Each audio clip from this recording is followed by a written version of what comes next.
നമസ്കാരം. Welcome back to my channel Ponnu Athira's world. പൊന്നുവിന്റെ ലോകത്തിലേക്ക് എല്ലാവർക്കും സ്വാഗതം. എല്ലാവരും സുഖമായിട്ടിരിക്കുന്നു എന്ന് പ്രതീക്ഷിക്കുന്നു. അപ്പൊ നമ്മുടെ കർക്കിട ചികിത്സാ രീതി സീരീസ് സ്റ്റാർട്ട് ചെയ്തിട്ടുണ്ട്. അപ്പൊ ആദ്യമായിട്ട് കാണുന്നവരാണെന്നുണ്ടെങ്കിൽ വീഡിയോ നമ്പർ 1 ആദ്യം പോയി കാണണം കേട്ടോ. എന്നതിന് ശേഷം ഈ വീഡിയോ കാണാനായിരിക്കും കുറച്ചുകൂടെ നന്നായിട്ടിരിക്കുക. എനിവേ, അപ്പൊ ഇന്നത്തെ വീഡിയോ എന്താന്ന് പറയാം. ഇന്ന് നമ്മൾ പരിചയപ്പെടുത്തുന്നത് തേച്ചുകുളിയെ കുറിച്ചാണ്. നമുക്ക് ആരോഗ്യത്തിന് വളരെ നല്ലതാണ് തേച്ചുകുളി എന്ന് പറയുന്നത്. ഇപ്പൊ ആയുർവേദ ചികിത്സാ വിധി പ്രകാരമൊക്കെ പറയുന്നത് തലയിലായാലും ദേഹത്തായാലും നന്നായി തേച്ചു കുളിക്കണം എന്നുള്ളതാണ്. അപ്പോൾ നമുക്ക് എല്ലാവർക്കും തന്നെ അറിയാം, ഒരു ദിവസമെങ്കിലും നമ്മളൊന്ന് തേച്ചു കുളിച്ച് ഒന്ന് പുറത്തോട്ട് വരുമ്പോൾ നമുക്ക് ഉണ്ടാകുന്ന ആ ഒരു എന്താ പറയുന്ന ഒരു ഫ്രഷ്നെസ്സും മനസ്സിനും ശരീരത്തിനും ഒക്കെ വളരെയധികം നല്ലത് തന്നെയാണ് തേച്ചുകുളി എന്ന് പറയുന്നത്. അപ്പൊ നിങ്ങൾ സ്ഥിരമായിട്ട് ഏതെങ്കിലും എണ്ണയൊക്കെ തേച്ച് കുളിക്കുന്നവരാണ് തലയിലൊക്കെ എന്നുണ്ടെങ്കിൽ അത് തന്നെ നിങ്ങൾക്ക് ചെയ്യാം. അതല്ല എന്നുണ്ടെങ്കിൽ അല്ലാത്തവർക്ക് വേണ്ടി ഞാൻ തലയിലും അതുപോലെ തന്നെ ദേഹത്തൊക്കെ തേച്ച് കുളിക്കേണ്ട എണ്ണ പറഞ്ഞിട്ടുണ്ട്. അപ്പം അത് കാണാത്തവർക്ക് വേണ്ടി ഡിസ്ക്രിപ്ഷൻ ബോക്സിൽ ഞാനത് മെൻഷൻ ചെയ്യാം, ആ വീഡിയോയുടെ ലിങ്ക്. അതൊന്ന് പോയി കാണുക കേട്ടോ. പിന്നെ എല്ലായ്പ്പോഴും പറയുന്നത് പോലെ തന്നെ വീണ്ടും പറയുകയാണ്, ലൈക്കും ഡിസ്ലൈക്കും ഒന്നും ചെയ്യണ്ട. അതുപോലെ തന്നെ സബ്സ്ക്രൈബും ചെയ്യണമെന്ന് നിർബന്ധമില്ല. പക്ഷെ നിങ്ങൾ ചെയ്യേണ്ടതെന്ന് വെച്ചാൽ വീഡിയോ മാക്സിമം ഷെയർ ചെയ്ത് കൊടുക്കുക എല്ലാവർക്കും, ഫ്രണ്ട്സിനും റിലേറ്റീവ്സിനും ഒക്കെ. അത്രത്തോളം ഉപകാരപ്രദമായ ഒരു വീഡിയോ ആയിരിക്കും. അത് മാത്രമല്ല, ഈ ഒരു സമയം കഴിഞ്ഞിട്ട് പിന്നീട് നിങ്ങളത് കാണുന്നതുകൊണ്ട് പ്രത്യേകിച്ച് വലിയൊരു ഉപകാരം ഉണ്ടായെന്ന് വരില്ല. കാരണം നമ്മൾ ഈ ഒരു സമയത്ത് കർക്കിടക സമയത്ത് ചെയ്യുന്നതിന്റെ ഗുണം നമുക്ക് ഇരട്ടിയാണ് കിട്ടുക. ഇപ്പൊ നമ്മൾ എന്ത് ചെയ്തു കഴിഞ്ഞാലും അതിന്റെ റിസൾട്ട് നമുക്ക് നന്നായിട്ട് അറിയാൻ പറ്റുന്ന ഒരു സമയമാണ്. അപ്പൊ എല്ലാവരും ഇത് ട്രൈ ചെയ്യണം. അപ്പൊ നമുക്ക് നോക്കാം എങ്ങനെയൊക്കെയാണ് എന്തൊക്കെയാണ് ഇന്നത്തെ വീഡിയോ പ്രിപ്പയർ ചെയ്തിരിക്കുന്നത് എന്ന്. ആദ്യം നമുക്ക് വേണ്ടത് നവര അരിയാണ്. നവര അരിക്ക് ആയുർവേദത്തിൽ ഒരുപാട് ഇമ്പോർട്ടൻസ് ഉണ്ട്. വളരെ നല്ലതാണ് നമ്മുടെ സ്കിന്നിനും കാര്യങ്ങൾക്കൊക്കെ. ഇതാണ് നവര അരി. കണ്ടു കഴിഞ്ഞാൽ ഗോതമ്പൊക്കെ പോലെ ഇരിക്കും. ഇനി നമുക്ക് വേണ്ടത് കുറച്ച് പാലാണ്. നമ്മുടെ ശരീരം മൊത്തം കവർ ചെയ്യാൻ എത്രത്തോളം പാലാണോ നമുക്ക് ആവശ്യമുള്ളത് അത്രത്തോളം പാലെടുക്കാം.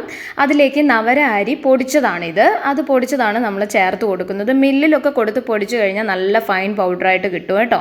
അപ്പോൾ അതിനായിട്ട് നമുക്ക് പ്രത്യേകം ഒരു സ്പൂൺ ആ ബോക്സിൽ തന്നെ ഇട്ട് വെക്കണം. നനഞ്ഞ സ്പൂൺ ഇട്ട് കഴിഞ്ഞാൽ നമ്മുടെ പൊടി പെട്ടെന്ന് കേടായി പോവും. അതുകൊണ്ട് ഇതുപോലെ തന്നെ നിങ്ങൾ ചെയ്യാൻ ശ്രമിക്കണം. ഇനി നമുക്ക് ചെയ്യേണ്ടത് നവര അരി ഈ പാലും ചേർത്ത് ഒന്ന് കുറുക്കിയെടുക്കണം. ഈ കുറുക്കുക എന്നുള്ളത് നമുക്ക് ഓപ്ഷണലാണ്. പച്ചപ്പാലിൽ തേക്കുന്നതുകൊണ്ട് യാതൊരു കുഴപ്പമില്ല. പച്ചപ്പാലാകുമ്പോൾ കുറച്ചുകൂടെ തണുപ്പ് കൂടുതലായിരിക്കും. ഇത് കുറച്ചുകൂടെ നല്ലതാണ് ഇങ്ങനെ കുറുക്കി അപ്ലൈ ചെയ്യുന്നത് കേട്ടോ. അപ്പോൾ ഇതുപോലെ കുറുക്കിയെടുക്കുക. കുറുക്കി കഴിയുമ്പോഴത്തേക്കും നല്ല ഒരു ഏകദേശം ഒരു കട്ടിയൊക്കെ കൂടി വരും. ഇനി ഒന്ന് ഇളം ചൂടാവുന്ന വരെ നമുക്ക് ചൂട് തണയുന്ന വരെ വെയിറ്റ് ചെയ്യാം. ഒന്നത്. രണ്ടാമത്തത്, ഇനി നമുക്ക് തലയിലൊക്കെ എണ്ണ തേച്ച് കഴിഞ്ഞാൽ തല കഴുകാൻ എന്താണ് വേണ്ടത് നിങ്ങൾക്ക് സംശയമുണ്ടാവും. അതിനുവേണ്ടി നമുക്ക് താളിയാണ് വേണ്ടത്. ചെമ്പരത്തിയുടെ പൂവും ഇലയും ഒക്കെ ചേർത്ത് ഞാനിവിടെ അരച്ച് വെച്ചിരിക്കുന്നതാണ്. ഇത് നമ്മൾ അരച്ചിട്ട് കുറച്ച് നിങ്ങൾക്ക് കൂടുതൽ അരച്ച് ഫ്രിഡ്ജിലൊക്കെ വെക്കുക കേട്ടോ. ഇനി നമുക്ക് വേണ്ടത് ഉലുവയാണ്. ഉലുവ ഇതേപോലെ പുതർത്തിയതിന് ശേഷം ഞാൻ അരച്ചു വെച്ചതാണ്. ഇത് ഞാൻ മുന്നത്തെ വീഡിയോയിൽ ഇട്ടിട്ടുണ്ടായിരുന്നു ഉലുവയുടെ ഗുണങ്ങളെക്കുറിച്ചൊക്കെ. അതൊക്കെ ഒന്ന് പോയി കണ്ടു കഴിഞ്ഞാൽ കുറച്ചുകൂടെ ഒരു ക്ലാരിറ്റി നിങ്ങൾക്ക് കിട്ടും കേട്ടോ. അപ്പോൾ ഇതിനി നന്നായിട്ടൊന്ന് മിക്സ് ചെയ്യണം. നമുക്ക് കൈ വെച്ച് മിക്സ് ചെയ്യുന്നതാണ് എന്തുകൊണ്ടും നല്ലത്. ഇനി ഇതൊക്കെ അവിടെ ഇരിക്കട്ടെ. ഇനി നമുക്ക് എങ്ങനെയാണ് ചെയ്യാമെന്ന് നോക്കാം. ഫസ്റ്റ് സ്റ്റെപ്പ്, തലയിൽ നന്നായിട്ട് എണ്ണ തേച്ച് മസാജ് ചെയ്യുക എന്നുള്ളതാണ്. കാച്ചിയ എണ്ണയാണ് ഞാനിവിടെ തേക്കുന്നത്.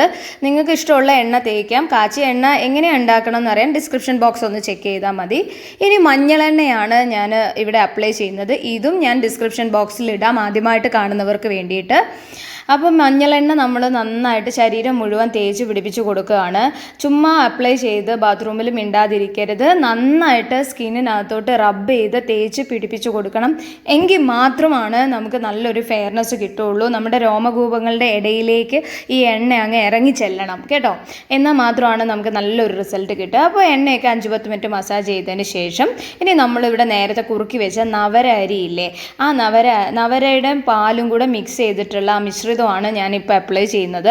നന്നായിട്ട് അപ്ലൈ ചെയ്യുക. അപ്ലൈ ചെയ്തതിന് ശേഷം നന്നായിട്ട് റബ്ബ് ചെയ്ത് കൊടുക്കുക, മസാജ് ചെയ്ത് കൊടുക്കുക. മസാജ് ചെയ്ത് കൊടുക്കാൻ തന്നെയും പിന്നെയും ഞാൻ പറയുന്നത്, എന്നാൽ മാത്രമേ നമുക്ക് നല്ലൊരു റിസൾട്ട് കിട്ടുകയുള്ളൂ. ചുമ്മാ അപ്ലൈ ചെയ്ത് മിണ്ടാതിരിക്കരുത് കേട്ടോ. തന്നെയും പിന്നെയും പറയുന്നുണ്ട്. ഓക്കെ, അപ്പോൾ നന്നായിട്ടൊന്ന് ഇത് മസാജ് ചെയ്ത് കൊടുക്കുക. നമ്മുടെ ഡെഡ് സ്കിൻ എല്ലാം മാറി നല്ല ക്ലിയർ സ്കിൻ ആവാനും ഒരു ഗ്ലോ എഫക്റ്റ് കിട്ടാനും ഒക്കെ നല്ലതാണ്. പിന്നെ കോലരക്കും നവരയും പൊടിച്ച പൗഡർ നിങ്ങളുടെ കയ്യിലുണ്ടെന്നുണ്ടെങ്കിൽ അത്യുത്തമമാണ്. ഏറ്റവും കൂടുതൽ നമുക്ക് റിസൾട്ട് കിട്ടുക കോലരക്കും നവരയും വെച്ച് പാലിൽ കുറുക്കി അപ്ലൈ ചെയ്യുന്നതാണ്. ഇപ്പം നവര അരി പെട്ടെന്ന് എല്ലാവർക്കും വാങ്ങിക്കാൻ കിട്ടുന്നതാണ്. കോലരക്ക് ഒറിജിനൽ ആണോ ഡ്യൂപ്ലിക്കേറ്റ് ആണോ നമുക്ക് തിരിച്ചറിഞ്ഞ് വാങ്ങിക്കാൻ പറ്റുന്നില്ല എന്നുണ്ടെങ്കിൽ ഈ ഒരു മെത്തേഡ് നിങ്ങൾ ട്രൈ ചെയ്യുക കേട്ടോ. അപ്പോൾ ഇനി നമുക്ക് ചൂടുവെള്ളത്തിൽ വേണം കുളിക്കാൻ. ഇളം ചൂടുവെള്ളത്തിൽ കുളിക്കുന്നതാണ് അത്യുത്തമം ഈ ഒരു സമയത്ത്. അപ്പോൾ എല്ലാവർക്കും വീഡിയോ ഇഷ്ടമായി കാണുമെന്ന് പ്രതീക്ഷിക്കുന്നു. Thank you so much for watching my channel. This is Sadhana signing off. Take care and by.